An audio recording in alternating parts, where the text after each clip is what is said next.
So I'm green with envy this morning, and I'll tell you why just very shortly. Of course, it's the final of the Rugby World Cup tonight in Paris. So defending champions, South Africa, us of course, taking on New Zealand in this final. And guess who's there? SABC News sports reporter Simon Burke is on the streets with video journalist Themba Njobodi, and they're up very early this morning.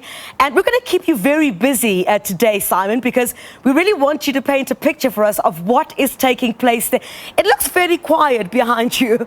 Should I be worried, or is this just the calm before the storm? Tell me what's going on.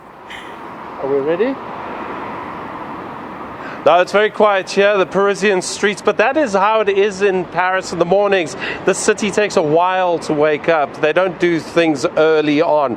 So you're never going to get anything accomplished at 6 a.m. if you're relying on others. If you could work by yourself, then yes, you've got the whole morning to yourself. And I think that's what Springboks supporters have been finding out, is that they can now go and take a walk in the morning on the day of the final, clear their head, get used to spending the day, because they've got a lot of time to fill before kickoff tonight. And that's something that a lot of us South Africans are getting used to, because remember, our kickoff times are in the afternoon in those crisp, cool Highvelds, or even in Cape Town or on the coast.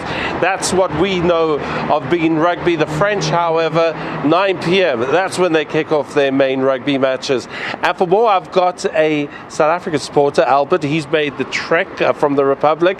Albert, how did you sleep last night? Simon, it was we slept okay. We're not really concerned. I think that we got a pretty good chance. It's an epic day. It's huge for South Africa. We're ready. We met a couple of All Black supporters last night. They're very confident. We are confident.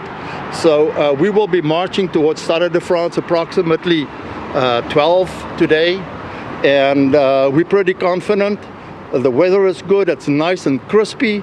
So let's see what happens. It's a huge day for South Africa. We're all united. And that's great for the country. But now it's going to rain at 5 o'clock, and it's going to not stop raining. It's going to be that quiet, that subtle drizzle, but it's never going away. I understand that. So Rassie went with a 7-1 split. I think Rassie knows he's a genius.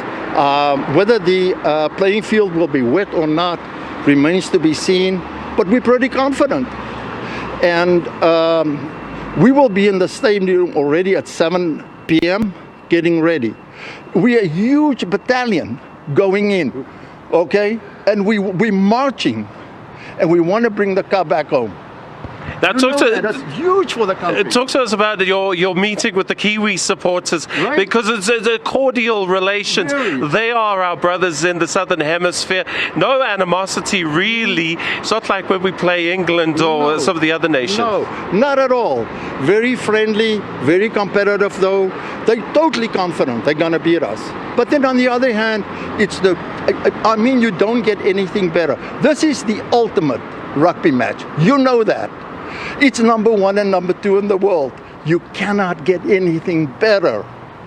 Okay? Now, where were you in '95? Because this is what everybody's remembering, isn't it? In '95, I was sitting in the presidential suite. Mr. Mandela was sitting in front of me, and my wife actually, Esme, organized the '95 World Cup in Johannesburg, South Africa. She worked for Dr. Louis Late. Right, well, so you had the bird's eye view of the history making in the process. No kidding. And so that's why we're so supporting South Africa. We're really hardline supporters. We love South Africa. We want to bring the cup back home. It will mean so much for our country.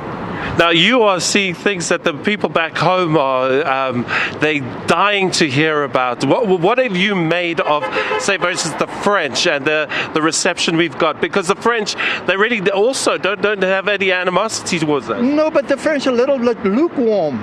You know what I'm saying? Yeah. It's a little bit lukewarm. The All Blacks, on the other hand, very friendly. It's a very competitive rivalry, and we're both looking forward. It's a major clash. This is as good as it gets.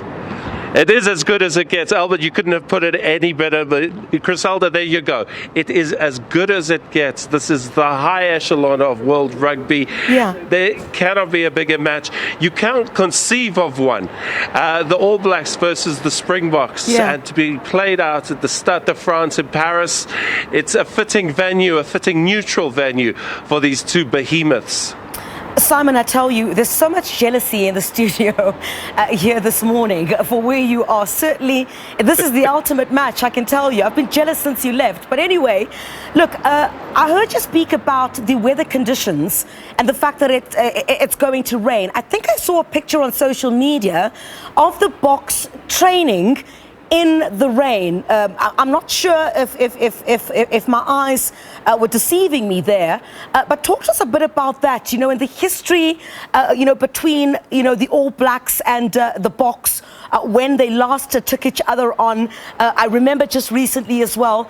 And what are our prospects? I think everyone is holding thumbs, and we're hoping that the guys can feel all that energy so many hundreds of thousands of kilometers away.